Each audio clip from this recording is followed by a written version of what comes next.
Firmeza, mano. Vou meter o louco nessa história aí e transformar ela num bagulho mais da quebrada. Tá ligado quando a galera mete aquela? Nem acredito em fantasma, mas... Pois é, mano. Todo mundo sabe que é papo furado. Quem conta essas histórias tá acreditando nos espíritos, tá ligado? Então, deixa eu te contar uma parada que rolou comigo. Eu tava morando num AP caindo aos pedaços lá em Melbourne, na terra dos canguru. Era minha primeira vez sozinho, tá ligado? O prédio era velho pra caramba, tipo coisa dos anos 30. Um dia cheguei da trampo todo cansado e fui mijar. Aí, mano, vi uma bagaça estranha. Uma tábua que tampava um buraco no teto tava toda quebrada no chão. Não era qualquer tábua, não era um negócio grosso pra caralho. Pensei, carai, será que o dono mandou alguém fazer um rolê aqui e nem me avisou? Tirei umas fotos e mandei pra dona do AP perguntando que porra era aquela. Ela me respondeu, na hora. Me liga agora, mano. Quando liguei a mina, me solta que os últimos 2 malucos que moraram lá passaram pela mesma fita. Fiquei tipo, que porra é essa? A dona prometeu trocar a tábua e até cumpriu. Mas aí, mano, 1 mês depois, a parada ficou mais sinistra que filme de terror. Acordei de madrugada todo arrepiado, parecendo que tinha uma mão invisível passando em mim. Tava tudo no maior silêncio. Aí comecei a ouvir um barulho lá de cima, como se alguém tivesse arrastando um saco de batata. Fiquei duro que nem estátua, pensando, caralho, tem alguém lá em cima. Depois de um tempo, criei coragem, peguei um taco e fui ver o que tava rolando. Aí, mano, adivinha? A porra da tábua nova tava quebrada de novo. Firmeza, vamos continuar essa fita sinistra. Então tava eu lá olhando pra tábua quebrada e me cagando de medo. O barulho de arrastar parou, mas aí começou outra parada mais bizarra ainda. Um sussurro, mano. Era tipo umas vozes de criança, mas não era nada fofo, não. Os moleque estavam repetindo uma parada que gelou minha espinha. É a sua vez. É a sua vez. Cê acredita nessa porra? Liguei todas as luzes do AP pra tentar fingir que tava tudo de boa. Já era quase 5 da manhã e tava escuro pra caralho lá fora. Tentei assistir uma TV pra relaxar, mas aí o bagulho desandou de vez. Do nada, um fusível queimou. Aí meu periquito, o Dexter, que ficava na cozinha e nunca fazia barulho de noite, começou a gritar que nem se tivesse sendo assassinado. Nunca tinha ouvido o bicho fazer um som daqueles, parecia que estava sendo torturado. Nessa hora, mano, não aguentei. Peguei a chave do carro e vazei correndo. Fiquei sentado no carro até o sol nascer tremendo, que nem vara verde. Quando vi a galera passeando com o cachorro, criei coragem pra voltar. A porta da frente estava aberta, mas achei que tinha esquecido de fechar na pressa. Fui ver como estava o Dexter. Mas cadê o bicho? Sumiu. Comecei a me sentir mal de novo. As janelas estavam tudo fechada, então comecei a procurar o periquito em todo canto. Quando cheguei no banheiro, ouvi uns barulhos de água. Mano do céu, o Dexter estava quase se afogando na privada. Tirei ele de lá, dei um banho e sequei o coitado. Tava todo confuso, não entendia porra nenhuma. Às 8 da manhã liguei pra dona do AP e contei uma versão mais light do que tinha rolado. Sabe o que a mina me fala? Nossa, você também ouviu o sussurro. Firmeza, mano. Então, depois dessa parada toda, você acha que eu ia vazar, né? Mas não fiquei nessa porra de AP por mais 1 ano e meio. Tá ligado aquele ditado, o que não mata fortalece? Pois é, eu tava mais querendo me fuder mesmo. Durante esse tempo, os bagulho sinistro continuou rolando. De vez em quando, eu ouvia aquele sussurro macabro. E a tábua do teto? Mano, aquela desgraça se mexia sozinha tipo 2 vezes. Era como se tivesse um maluco invisível brincando de esconde-esconde comigo, tá ligado? Mas deixa eu te falar a parada mais bizarra. Aconteceu numa noite de sexta. Eu tava de boa assistindo um filme de terror. Eu sei burrice da porra, quando ouvi uns barulho vindo da cozinha. Pensei, caralho, será que é rato? Fui lá ver, acendi a luz e... Mano do céu. Todos os armários estavam abertos, as panelas espalhadas no chão e tinha uma mensagem escrita na parede com ketchup. Bem-vindo ao nosso playground. Fiquei olhando aquilo por um tempão, pensando se não tava ficando maluco. Nessa hora senti um vento gelado nas costas.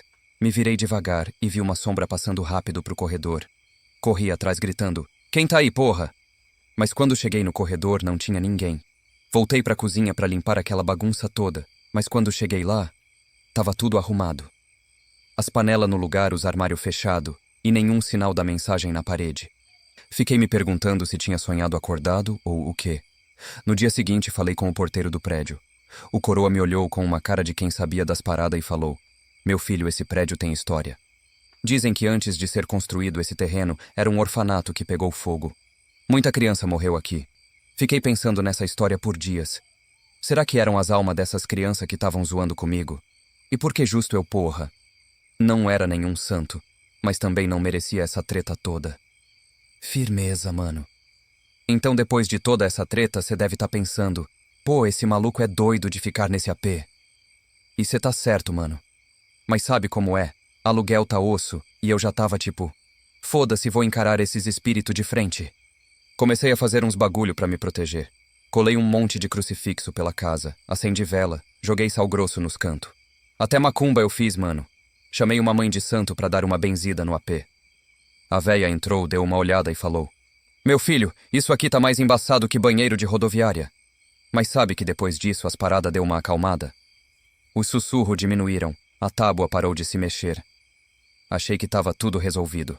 Aí numa noite tava eu dormindo de boa quando senti uma mão gelada no meu pé. Abri o olho e vi um moleque pálido parado do lado da minha cama. O pivete sorriu pra mim e sumiu. Nessa hora eu falei: chega dessa porra. No dia seguinte comecei a procurar outro lugar pra morar. Achei um AP maneiro do outro lado da cidade e me mudei na mesma semana. Pensei que tinha me livrado dessa treta toda, mas aí, mano, aconteceu uma parada bizarra. Outro dia a dona do AP antigo me ligou. Disse que os novos inquilinos estavam implorando pra falar comigo sobre uns bagulho sinistro que tava rolando lá. Sabe o que eu fiz? Mandei ela se fuder. Falei: ó, dona, agora é problema deles. Eu já passei meu perrengue, agora quero é paz. E é isso, mano.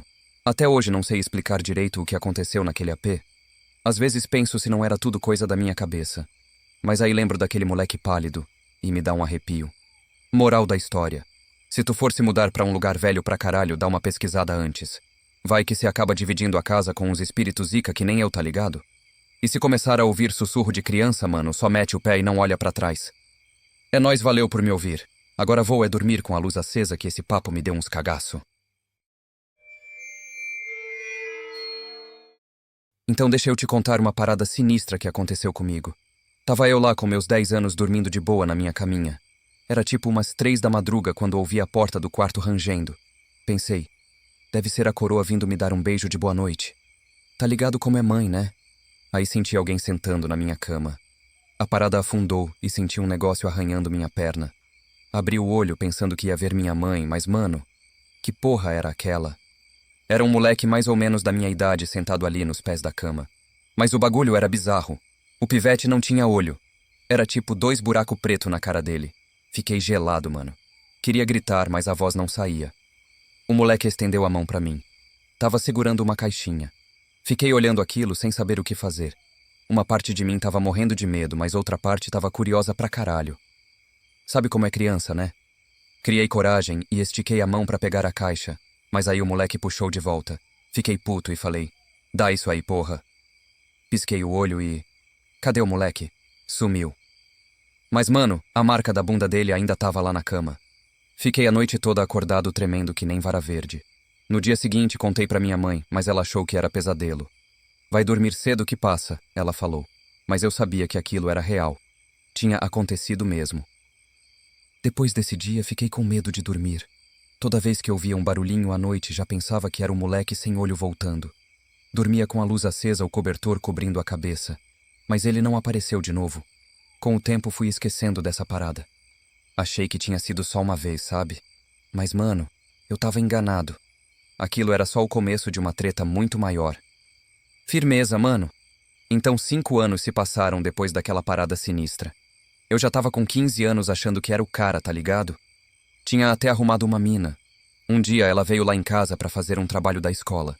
A gente ficou quebrando a cabeça com aquela merda de dever. Aí ela deu uma cochilada, esperando os pais dela virem buscar. Quando os coroa dela chegaram, fui acordar a mina. Dei uns cutucão de leve falando: ei, acorda aí. Aí, mano, a parada ficou bizarra. Ela abriu os olhos de repente, mas não tava me olhando. Tava encarando um canto lá em cima, onde a parede encontra o teto. Ela apontou pra lá e voltou a dormir. Fiquei tipo: que porra é essa? Sacudi ela de novo, mais forte dessa vez.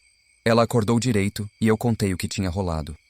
A mina ficou com uma cara de assombrada e me soltou essa: mano, eu vi um moleque sem olho lá na parede. Ele tava tipo o Homem-Aranha grudado lá em cima me olhando. Na hora que ela falou isso, senti um frio na espinha. Era o mesmo moleque que eu tinha visto 5 anos atrás. Contei pra ela a minha história e a gente ficou lá se olhando sem saber o que fazer. Depois desse dia, a gente começou a pesquisar sobre essa parada de moleque sem olho. Descobrimos que tem várias histórias parecidas por aí.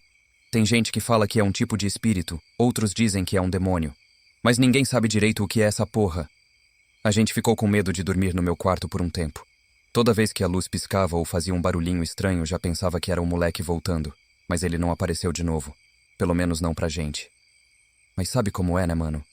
Quando você acha que tá tudo tranquilo, que aquela merda toda ficou no passado, o bagulho volta pra te assombrar. E foi exatamente isso que aconteceu com a gente. Firmeza, mano? Então mais 5 anos se passaram. Eu e a mina continuamos juntos, firmão mesmo. A gente até teve um filho, um molecão de 2 anos. Tava tudo nos conformes, saca? A gente tava morando na casa dos meus coroa no meu antigo quarto. Aquele mesmo quarto onde toda essa treta começou. Aí, mano, começou a rolar uns bagulho estranho. O nosso moleque começou a acordar toda noite, sempre na mesma hora. No começo, a gente achou que era só fase, tá ligado? Criança é foda, né? Mas aí a gente percebeu que ele tava falando sozinho. Uma noite eu tava de boa assistindo um filme quando ouvi o moleque conversando no quarto. Fui lá dar uma olhada na moral. Cheguei na porta e vi ele sentado na cama falando com alguém. Mas não tinha ninguém lá, tá ligado?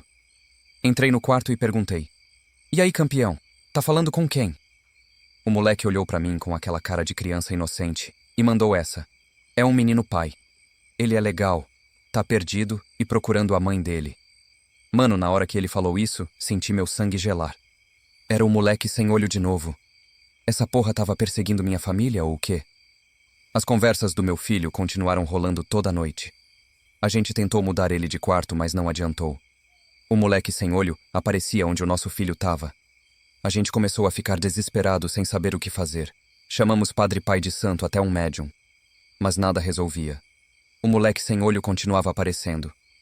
Um dia meu filho acordou chorando. Quando a gente foi ver o que estava rolando, ele estava segurando uma caixinha. A mesma caixinha que o moleque sem olho tinha tentado me dar anos atrás. A gente ficou sem saber o que fazer com aquela merda. Abrir? Jogar fora? Queimar? Cada um falava uma coisa.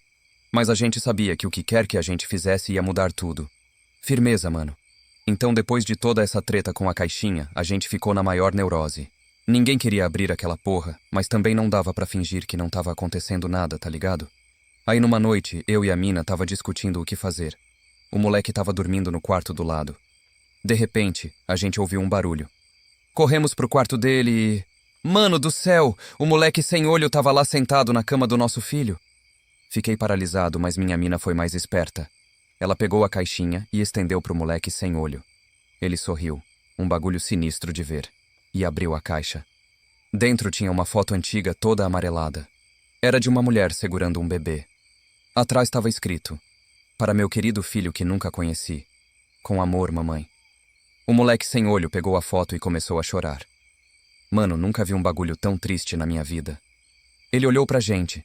Mesmo sem olhos, dava pra sentir o olhar dele, e falou: "Obrigado. Agora posso ir." E puf! Sumiu. Assim do nada. A gente ficou lá olhando um pro outro sem acreditar no que tinha acontecido. Nosso filho acordou e perguntou: "Cadê o menino triste?" Depois disso, as aparições pararam. A gente pesquisou sobre a foto e descobriu que era de uma mulher que morou na nossa casa há muito tempo atrás. Ela morreu no parto e o bebê foi dado pra adoção. Esse bebê cresceu sem saber da mãe e morreu jovem num acidente e virou o moleque sem olho que a gente via. Ele só queria encontrar a mãe, tá ligado? A gente enterrou a foto no jardim, fez uma oração e tudo mais. Desde então, nunca mais vimos o moleque sem olho. Essa história mudou a gente, mano. Fez a gente pensar muito sobre família, sobre a vida depois da morte. Hoje em dia, sempre que a gente vê uma criança sozinha ou triste, a gente tenta ajudar. Porque no fim das contas, era isso que o moleque sem olho queria. Ajuda pra encontrar sua família. E é isso, mano. Uma história louca, eu sei. Mas é verdade. Às vezes, os fantasmas que a gente vê não são malvados. Às vezes, eles só precisam de uma mãozinha pra seguir em frente, tá ligado? E aí, mano? Deixa eu te contar uma parada sinistríssima que rolou uns anos atrás. Tava eu lá ralando no trampo como sempre quando o patrão decidiu tirar umas férias na Espanha. O cara tava todo animadão, achando que ia ficar umas semanas longe daquela correria do trabalho, tá ligado? Mas aí, meu parceiro, o bagulho desandou feio. No meio das férias, do cara chegou uma ligação da polícia. Os canas soltaram a bomba. A irmã do meu chefe tinha ido dessa pra melhor num incêndio no AP dela. Porra, mano. Imagina só o baque. O maluco tava lá curtindo as férias numa boa e do nada recebe uma notícia dessas. O patrão ficou todo desnorteado. Largou tudo na hora e voltou voado pra casa. Teve que encarar toda aquela fita de polícia, reconhecer o corpo da mana, resolver os bagulho do velório e enterro. Uma parada dessas acaba com qualquer cristão, tá ligado? Quando a notícia chegou pra gente no trampo, ficamos tudo de cara. Os patrão mandaram o chefe tirar um tempo pra se recuperar, chorar as mágoas. E ele fez isso mesmo. Ficou umas semanas em casa tentando botar a cabeça no lugar depois dessa tragédia. Aí, numa segunda-feira de manhã, o cara voltou pro batente. A gente tava tudo na expectativa, sem saber como ele ia tá. Chamamos ele pra nossa salinha do café, saca? Pra trocar uma ideia, dar uns abraços, mostrar que a gente tava ali na moral pra ele. Ficamos lá trocando ideia por uns 30 minutos. Dava pra ver que o maluco tava na bad, mas tava segurando as pontas. Depois desse papo, o chefe pediu licença e foi pro escritório dele. A gente ficou meio assim, sem saber se deixava ele na sua ou não. Mas o cara é cabeça, tá ligado? Ele sabia o que tava fazendo. Pelo menos a gente achava que sabia. O chefe sentou naquela cadeira de bacana, dele ligou o computador e começou a fazer as paradas de sempre. Sabe como é, né? Ficar umas semanas fora deve ter um monte de treta pra resolver. A gente tava achando que era só mais um dia normal de trampo, mas, mano, a gente tava muito enganado. Aí o cara foi checar as mensagens na secretária eletrônica. Normal, né? Mas é aqui que o bagulho fica sinistro de verdade. Presta atenção. A primeira mensagem que tocou... Meu Deus do céu. Era a irmã dele gritando feito uma louca no telefone. Mano, só de lembrar, já me dá um frio na espinha. A mina tava desesperada berrando. Me ajuda! Pelo amor de Deus, me ajuda! Tô presa aqui, não consigo respirar. Era de arrepiar, mano. A voz dela era puro pânico. Dava pra sentir o desespero, o medo. Era como se a gente tivesse lá vivendo aquele momento com ela. O patrão ficou paralisado, mano. Tipo, ele nem piscava. Tava lá sentado, olhando pro nada, ouvindo a voz da irmã que ele achava que tava morta. Imagina só o choque, tio. O cara tinha acabado de enterrar a mana, tava tentando seguir em frente, e do nada essa bomba. A gente ouviu o grito lá de fora. Foi um bagulho de louco. Todo mundo correu pra sala dele pra ver o que tava rolando. Quando a gente entrou, viu o chefe lá branco que nem papel tremendo, que nem vara verde. Ele olhou pra gente com uma cara de quem tinha visto um fantasma. E bem ele meio que tinha mesmo, né? A voz da irmã dele tava lá ecoando na sala pedindo socorro. Era um negócio de outro mundo, mano. A gente ficou sem saber o que fazer. Tipo, como é que você consola um cara numa hora dessas? Não tem manual pra esse tipo de situação, tá ligado? Um dos mano teve a ideia de desligar a secretária eletrônica, mas o chefe não deixou. Ele queria ouvir tudo, por mais doloroso que fosse. A mensagem continuava, mano. A irmã dele contando os últimos momentos dela. Como o fogo tava se espalhando, como ela tava tentando escapar. Era de partir o coração. A gente tava lá ouvindo tudo, sentindo a dor do chefe, querendo fazer alguma coisa, mas sem poder fazer nada. Quando a mensagem acabou, ficou um silêncio pesado na sala. Ninguém sabia o que dizer. O chefe tava lá parado, olhando pro nada. A gente podia ver as lágrimas escorrendo pelo rosto dele, mas ele não fazia nenhum som. Foi aí que o bagulho ficou ainda mais louco. O chefe se levantou de repente, pegou o telefone e começou a discar feito louco. A gente ficou olhando sem entender nada. Ele estava ligando para a polícia, para o corpo de bombeiros, para todo mundo que tinha participado da investigação do incêndio. Ele queria respostas, mano. Queria saber como é que ninguém tinha ouvido essa mensagem antes. Como é que tinham declarado a irmã dele morta se ela tinha conseguido ligar pedindo ajuda?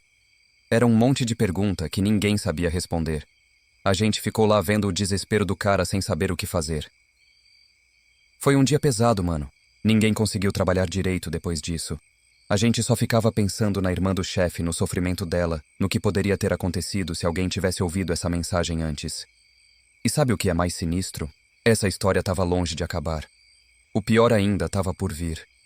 Então, mano, deixa eu te contar o desfecho dessa treta toda. Depois daquele dia louco no escritório, o bagulho ficou ainda mais sinistro. O chefe entrou numa missão, tá ligado? Ele queria descobrir a real sobre o que tinha acontecido com a irmã dele. O cara virou um detetive da noite pro dia. Começou a fuçar tudo, mano. Ia na delegacia todo dia, enchia o saco dos bombeiros, dos peritos, de todo mundo que tinha metido a mão nesse caso. A gente via o maluco definhando, ficando obcecado. Ele mal comia, mal dormia. Só pensava em desvendar esse mistério. Aí, depois de umas 2 semanas nessa neurose, o chefe chegou no trampo com uma cara de quem tinha descoberto o segredo do universo. Chamou todo mundo para a sala de reunião. A gente foi meio cabreiro sem saber o que esperar. O patrão começou a soltar a real pra gente. Disse que tinha conseguido as gravações originais da central de emergência. E, mano, o bagulho era mais sinistro do que a gente pensava. A ligação da irmã dele não foi a única, tá ligado? Teve mais gente no prédio que ligou pedindo socorro. Mas por algum motivo obscuro, os bombeiros demoraram pra chegar. Quando chegaram, já era tarde demais. Mas aí que tá o pulo do gato. O chefe descobriu que o incêndio não foi acidental. Foi uma parada armada, mano. Tinha gente grande envolvida, político, empresário, toda essa corja. O prédio da irmã dele estava no caminho de um projeto imobiliário milionário. E esses caras não pensaram 2 vezes em botar fogo no bagulho para limpar o terreno. A irmã do chefe e os outros moradores foram só dano colateral para esses vermes. E o pior é que tinha gente da polícia e dos bombeiros envolvida também. Por isso que ninguém ouviu os pedidos de socorro. Eles deixaram o povo morrer queimado para encobrir o crime. Quando o chefe soltou essa bomba, a gente ficou tudo passado. Era muita maldade, muita crueldade. A gente não sabia nem como reagir. Alguns começaram a chorar, outros ficaram puto querendo fazer justiça com as próprias mãos. O patrão disse que ia levar tudo isso pra justiça, que ia expor esses criminosos, mas a gente sabia que não ia ser fácil. Essa galera tem poder, tem conexões. Não é qualquer Zé Mané que vai derrubar eles. Nos dias que se seguiram, o clima no escritório ficou pesado. A gente estava sempre olhando por cima do ombro, com medo de que algo pudesse acontecer com o chefe. Ou com a gente, já que a gente sabia da parada toda. O chefe começou a receber ameaças, ligações no meio da noite, carros seguindo ele na rua, esse tipo de coisa. Mas o cara estava determinado. Ele queria justiça pela irmã dele e pelos outros que morreram naquele incêndio. A gente tentava dar uma força pro cara, mas era foda. Como é que você ajuda alguém numa situação dessas? A gente só podia ficar do lado dele e mostrar que ele não estava sozinho nessa batalha. Mano, essa história mudou todo mundo no escritório. A gente começou a ver o mundo de um jeito diferente. Percebeu como as coisas podem ser podre por baixo da superfície. Como tem gente que não liga pra vida dos outros, que só pensa em lucro, em poder. O processo tá rolando até hoje. O chefe não desistiu. Ele continua lutando mesmo sabendo que pode custar a vida dele. A gente admira pra caramba a coragem do cara. Deixa eu te contar uma parada sinistra que rolou com meu vô. Tava o coroa lá, de boa, sentadão na cadeira velha dele na frente do barraco. Cê liga, né?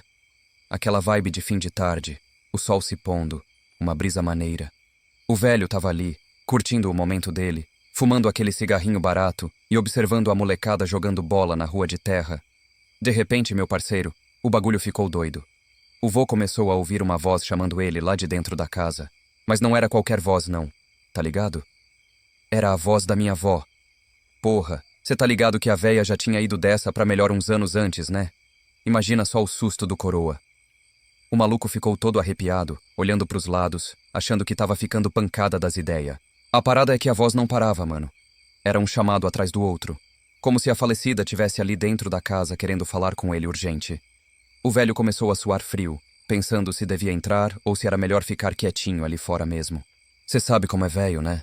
Tem medo até da própria sombra às vezes. Mas aí, meu chapa, a voz ficou tão insistente que o vô criou coragem.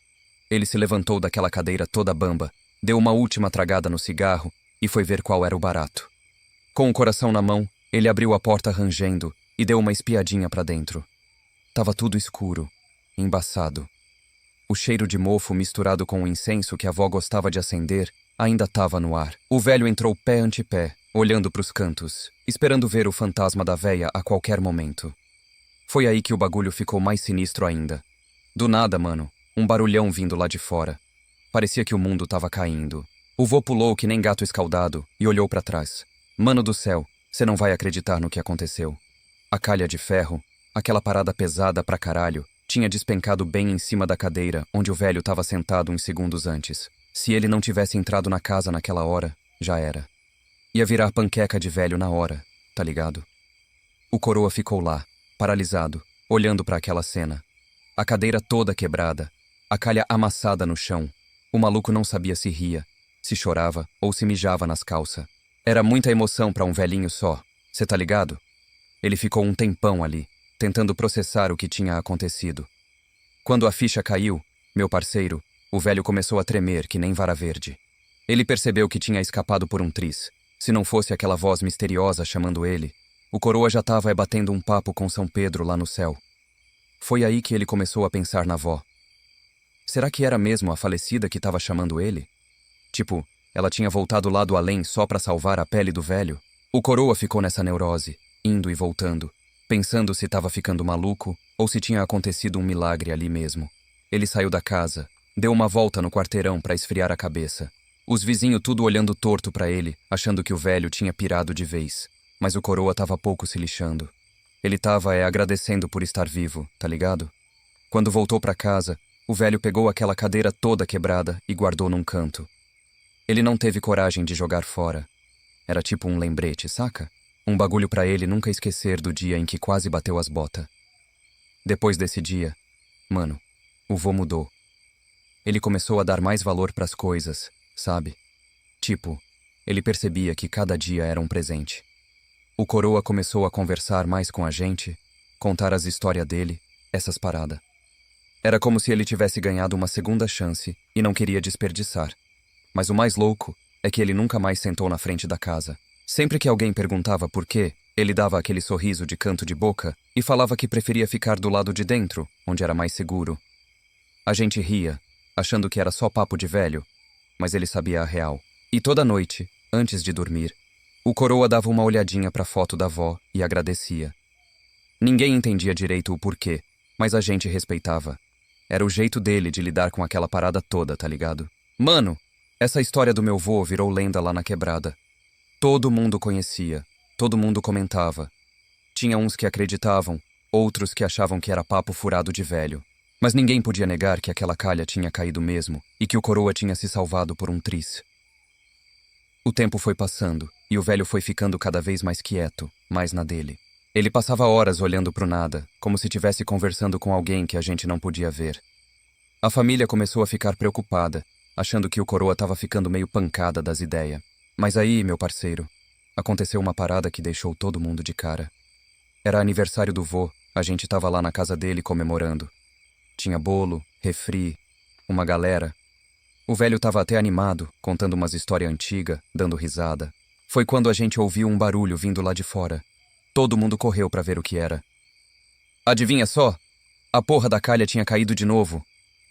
Mas dessa vez, não acertou ninguém. Tava todo mundo dentro da casa, festejando. Se a gente tivesse feito a festa no quintal, como era costume, ia ter uma pá de gente machucada. O vô ficou olhando para aquela cena com um sorrisinho no canto da boca. Ele virou pra gente e falou: "Tá vendo? Ela ainda tá cuidando da gente." Ninguém entendeu direito o que ele quis dizer, mas deu um arrepio em todo mundo. Depois desse dia, mano, ninguém mais duvidou da história do velho. A galera começou a tratar ele diferente, com mais respeito. Era como se o coroa tivesse um canal direto com o além, tá ligado? O vô viveu mais uns anos depois disso. Quando ele bateu as botas, foi de boa, dormindo. A gente encontrou ele com um sorriso no rosto, segurando a foto da avó. Era como se ele tivesse finalmente reencontrado ela. Até hoje, mano, quando eu passo na frente daquela casa, eu sinto um arrepio. Não é medo, é mais um bagulho de respeito mesmo. Como se eu soubesse que tem alguém lá de cima olhando por nós, tá ligado? E sempre que eu tô numa situação complicada, eu lembro dessa história. Me faz pensar que às vezes a gente recebe uns avisos da vida, e é melhor prestar atenção. Então é isso, meu parceiro. Uma história de amor, de mistério e de proteção lá do além. Pode parecer maluquice, mas depois de tudo que aconteceu, eu prefiro acreditar. Afinal, nessa vida louca que a gente leva, um pouco de ajuda sobrenatural não faz mal a ninguém, né não? Rolou lá nos Estados Unidos, em Utah. Era setembro de 2014, quando um moleque voltou da escola pra casa, achando que ia ser mais um dia normal. Mas o bagulho desandou de um jeito que nem novela mexicana inventa. O pivete entrou em casa e deu de cara com uma cena de filme de terror. Os coroa dele e os 3 irmãos tudo mortão. Imagina só o baque. Ele deve ter ficado mais perdido que cego em tiroteio. Os homem chegou, fez aquela investigação básica e achou uma lista de tarefa na casa. Mas não era uma lista qualquer, não. Era tipo umas paradas que cê faz quando vai viajar. Dar comida pros bichos, achar alguém pra cuidar da casa. Parecia que a família tava se preparando pra meter o pé, tirar umas férias. Mas aí que tá o mistério. Não tinha bilhete de suicídio, nem nada explicando aquela loucura toda. A autópsia revelou que os 5 da família tinham tomado um coquetel de droga pesado. Tipo, não foi acidente não. Os malucos tomaram aquela bomba de propósito. A polícia começou a fuçar mais fundo, conversando com os parentes e os vizinhos. E foi aí que o negócio ficou ainda mais sinistro. Os parentes falaram que os coroa dessa família eram meio pancada das ideias. Viviam falando que o fim do mundo estava chegando, que eles precisavam deixar esse mundo. Era papo de gente que estava achando que o apocalipse estava batendo na porta. Aí se junta as peças. Uma família que acha que o mundo vai acabar uma lista de tarefa, como se tivessem se preparando para vazar, e todo mundo morto por overdose. A conclusão é de cair o cu da bunda. Os coroa, com medo do fim dos tempos, resolveram envenenar os próprios filhos e depois se matar. É de ficar maluco só de pensar, né não? Os malucos estavam tão pirados com essa ideia de apocalipse que acharam melhor matar a família toda do que enfrentar o que quer que eles achavam que estava por vir. Essa história deixou a galera de Utah e do país inteiro de cara. Você imagina o impacto numa comunidade quando uma parada dessas acontece? É tipo uma bomba explodindo no meio da rua. O moleque que sobreviveu ficou numa situação fodida. Num dia você tá indo pra escola achando que sua maior preocupação é a prova de matemática, no outro você descobre que sua família inteira se matou por causa de umas ideias malucas de fim do mundo. A comunidade ficou toda mexida. Todo mundo tentando entender como é que não perceberam nada. Essa história levantou um monte de questão sobre saúde mental, sobre como a gente lida com gente que tá com umas ideias meio pancada. O bagulho é que tem uma pá de gente por aí acreditando em teoria da conspiração, em papo de fim do mundo. A maioria não chega nesse ponto extremo, mas é um negócio que vai comendo a cabeça das pessoas aos poucos. Essa tragédia toda serviu de alerta para muita gente. As autoridades começaram a ficar mais ligadas nesses grupos que fica espalhando essas ideias doidas. As escolas começaram a prestar mais atenção nos alunos, tentando identificar se tem alguma família passando por uma situação parecida. No fim das contas, mano, essa história é um exemplo pesado de como essas ideias malucas podem acabar destruindo vidas. O mais sinistro é pensar que tem mais gente por aí com essas mesmas ideias na cabeça. Quantas famílias não estão por aí achando que o fim tá chegando? Quantos moleques não estão crescendo ouvindo esse papo de apocalipse? É de dar medo. Mas também serve pra gente ficar ligado. Prestar mais atenção nos nosso vizinho, nos nosso amigo. Às vezes uma conversa, um apoio pode fazer toda a diferença. Pode até salvar uma vida ou uma família inteira. No final, essa história toda é um lembrete pesado de como a mente humana pode ser frágil, de como o medo pode levar a gente a fazer umas paradas sem noção. E também de como é importante a gente cuidar um dos outros, ficar de olho nos que estão do nosso lado. Porque no fim das contas, mano, a gente tá junto nessa loucura que é a vida e tem que se ajudar pra não pirar de vez. Meu nome é Tom. Sou estudante na Universidade de Miskatonic. Nunca pensei que um livro pudesse mudar minha vida desse jeito. Tudo começou numa tarde chuvosa de outubro. Eu estava na biblioteca da universidade, procurando coisas para meu trabalho sobre livros antigos. A biblioteca era um lugar escuro e cheio de poeira. As estantes de madeira faziam barulho quando alguém encostava nelas. O cheiro de livros velhos estava em todo lugar. Eu estava sozinho, só a Sra. Pendleton. A bibliotecária velha ficava lá na entrada. Depois de horas procurando, achei uma caixa que ninguém tinha mexido fazia tempo. Abri ela devagar. Dentro tinha um livro muito velho, embrulhado num pano. A capa era de um couro escuro e estranho. Parecia viva. Não tinha nome na capa, mas quando abri, quase caí para trás. Na primeira página estava escrito Al-Azif. Eu sabia que esse era o nome verdadeiro do Necronomicon. Todo mundo que estuda livros antigos já ouviu falar dele. Dizem que foi escrito por um árabe maluco, mas eu sempre achei que era só uma história inventada. Minhas mãos tremiam enquanto eu olhava as páginas. Tinha um monte de línguas misturadas que eu mal entendia. Os desenhos eram assustadores. Monstros com tentáculos, símbolos esquisitos e lugares que não pareciam ser deste mundo. Passei um tempão tirando foto de cada página com o meu celular. Meu coração batia forte o tempo todo. Eu sabia que não podia levar o livro para casa, mas precisava de mais tempo para estudar ele. Quando a senhora Pendleton veio dizer que a biblioteca ia fechar, guardei o livro de volta na caixa e coloquei onde tinha achado. Naquela noite, não consegui dormir. Fiquei olhando as fotos que tinha tirado, tentando entender o que estava escrito. Algumas partes falavam de como chamar coisas de outros mundos. Outras contavam sobre cidades antigas debaixo do mar e seres de outros planetas que mandavam na Terra antes dos humanos. No dia seguinte, voltei correndo para a biblioteca.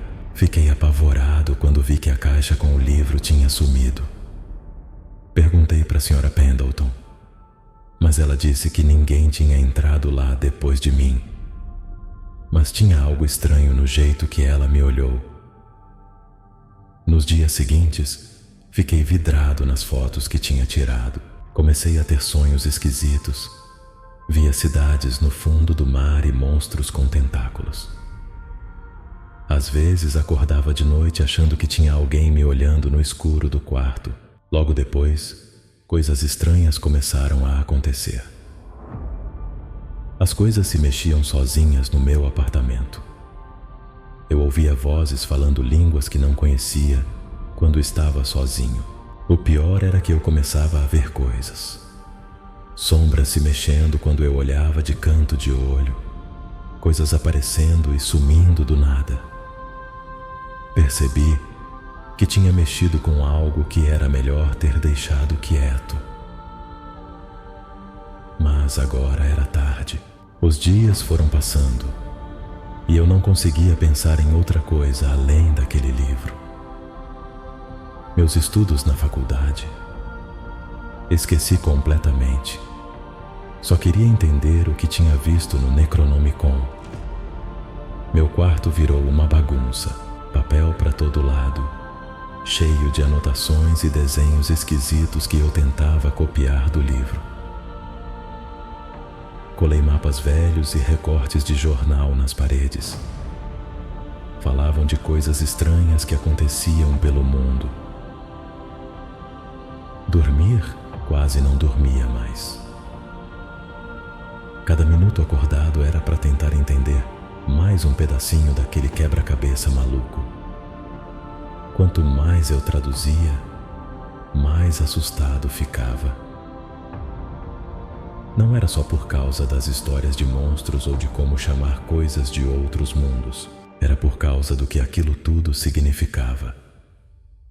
Era como se tudo que a gente conhece fosse só uma casquinha fina em cima de um poço sem fundo de loucura. Aprendi sobre uns seres chamados grandes antigos. São tipo deuses, mas malvados.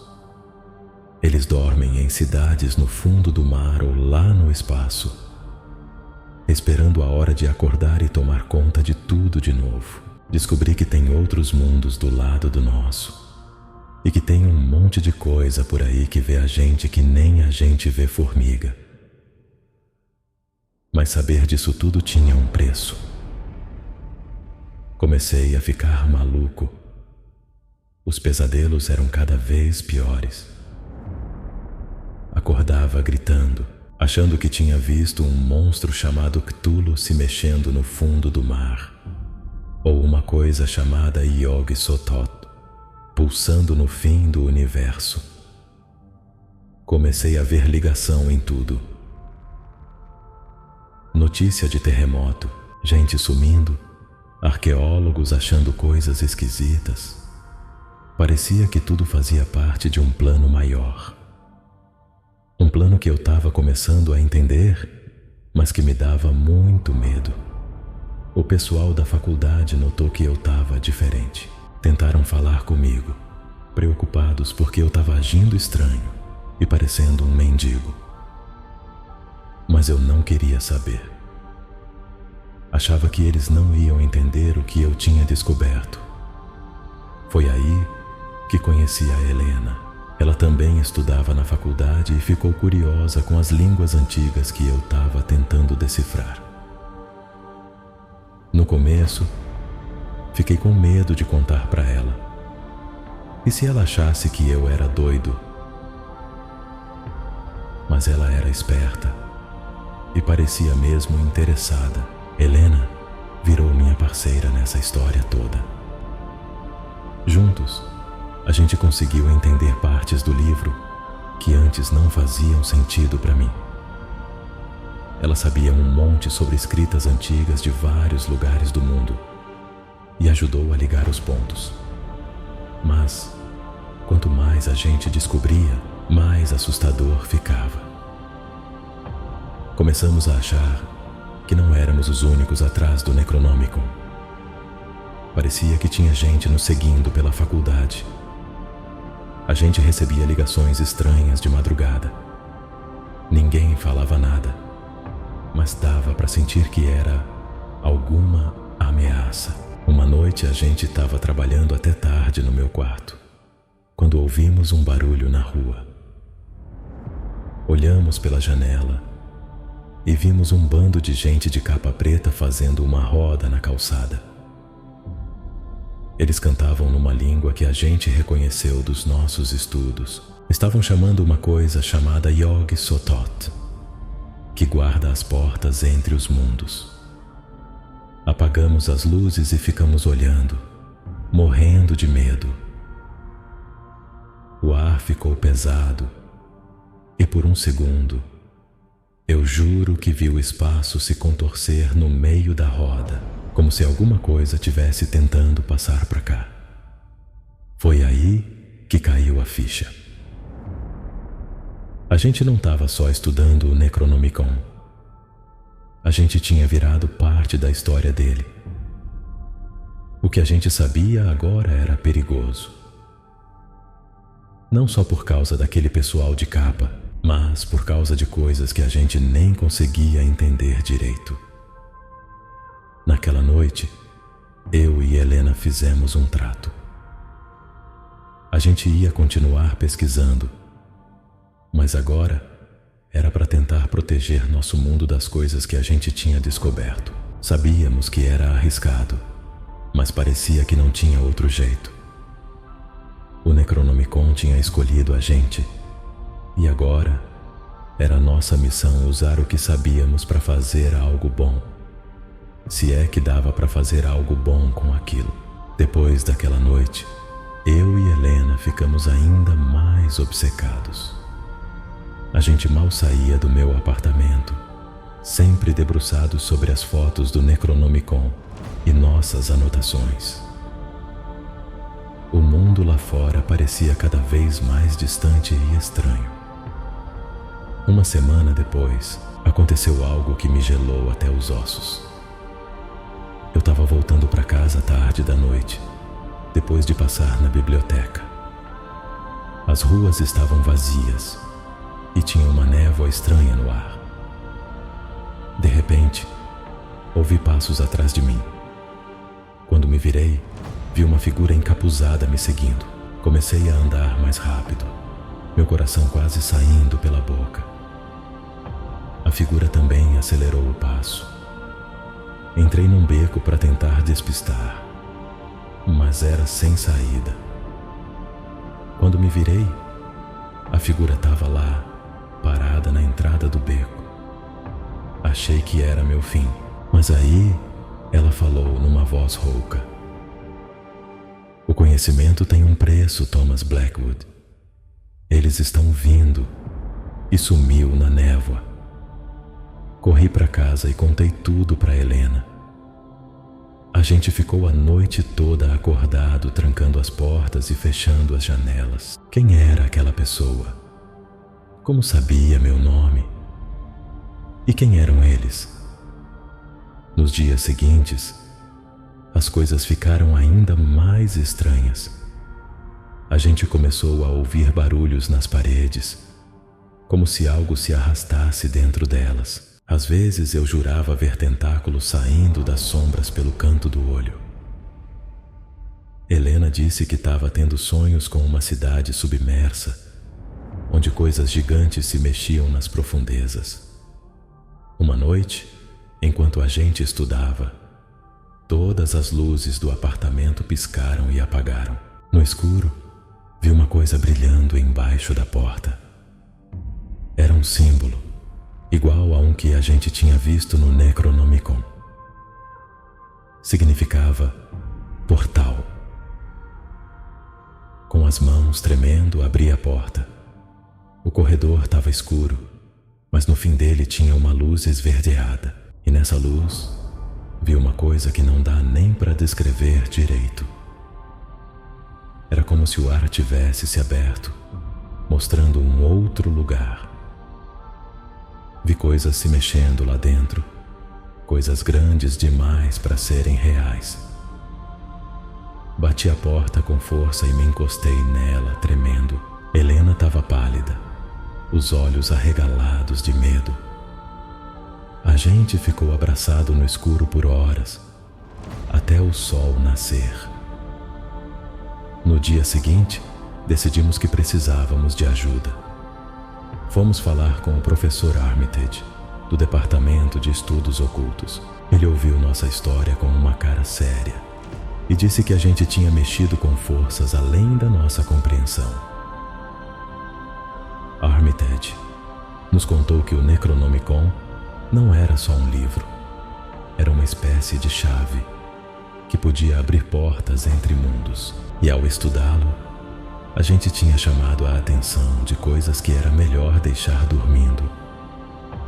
Ele nos levou para uma sala secreta na biblioteca, cheia de livros antigos e objetos estranhos. Lá, começamos a planejar como fechar os portais que a gente sem querer tinha aberto. Armitage disse que a gente precisava fazer um ritual, usando o conhecimento do Necronomicon contra ele mesmo. Mas enquanto a gente se preparava, as coisas lá fora ficavam cada vez mais esquisitas. Teve um terremoto que não fazia sentido naquela região. Pessoas começaram a desaparecer na cidade. E o céu? O céu às vezes ficava com umas cores que não deviam existir. A gente sabia que estava numa corrida contra o tempo. Se não conseguisse fechar os portais logo, coisas iam começar a passar para nosso mundo. Coisas que iam mudar tudo para sempre. Na véspera do ritual, eu e Helena ficamos acordados a noite toda. A gente estava com medo, claro, mas também tinha uma coisa estranha no ar. Era como se a gente tivesse prestes a fazer parte de algo maior que a gente mesmo. Olhando pela janela para o céu estranho, eu pensei em como minha vida tinha mudado. Há alguns meses, eu era só um estudante normal. Agora, eu estava prestes a tentar salvar o mundo de monstros de outras dimensões. Quando o sol nasceu, com uma cor meio errada, a gente saiu para o nosso encontro com Armitage. Era hora de enfrentar o que a gente tinha começado. Só espero que a gente consiga consertar essa bagunça. O dia do ritual chegou. Eu, Helena e o professor Armitage nos encontramos na biblioteca antes do amanhecer. O céu lá fora estava com uma cor esquisita, meio esverdeada. As ruas estavam vazias, mas dava para ouvir uns barulhos estranhos ao longe. Armitage nos levou para o porão da biblioteca. Era um lugar que eu nunca tinha visto antes, cheio de símbolos desenhados no chão e velas pretas. No centro, tinha um círculo grande feito de sal. O professor disse que era nossa proteção. A gente começou a arrumar tudo para o ritual. Eu estava tremendo tanto que mal conseguia segurar as coisas. Helena parecia calma, mas dava para ver o medo nos olhos dela. Armitage ficava olhando para o relógio, dizendo que a gente tinha que ser rápido. De repente, a terra começou a tremer.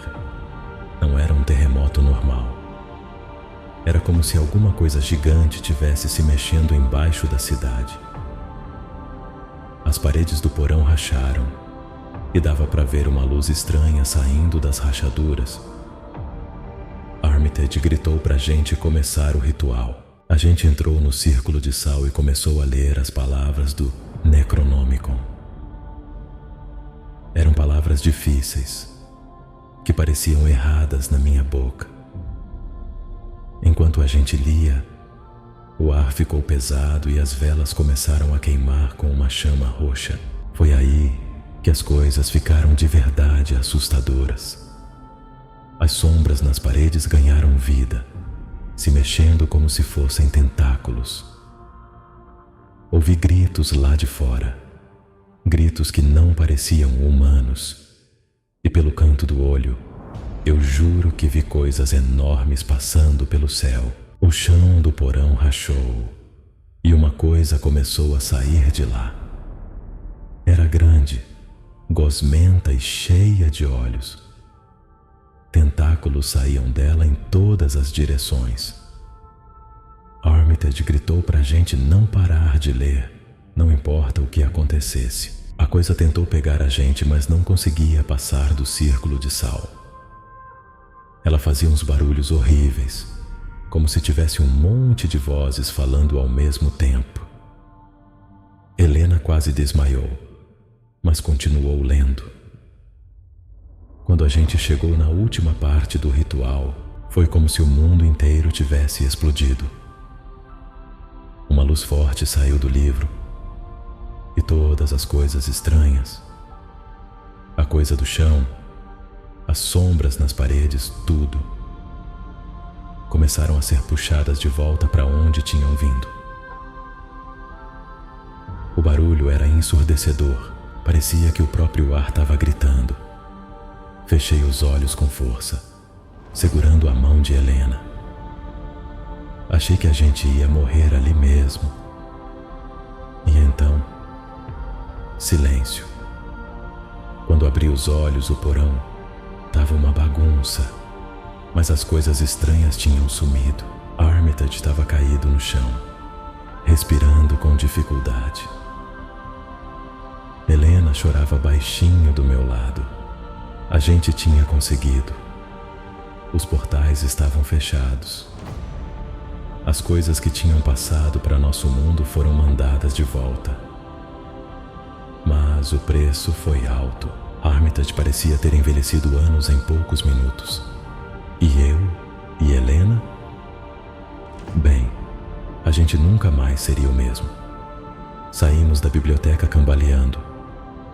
Lá fora, o sol nascia num céu normal. As pessoas começavam a sair nas ruas, sem fazer ideia do que tinha acontecido. Para elas, foi só mais uma noite. Mas eu sabia que não era o fim. O que a gente tinha visto, o que a gente sabia agora, isso nunca ia embora. E lá no fundo, eu sentia que um dia aquelas coisas iam tentar voltar. Olhei para Helena e vi nos olhos dela que ela pensava o mesmo. A gente tinha nos salvado dessa vez. Mas, por quanto tempo? E o que mais estava lá fora, esperando uma chance de entrar?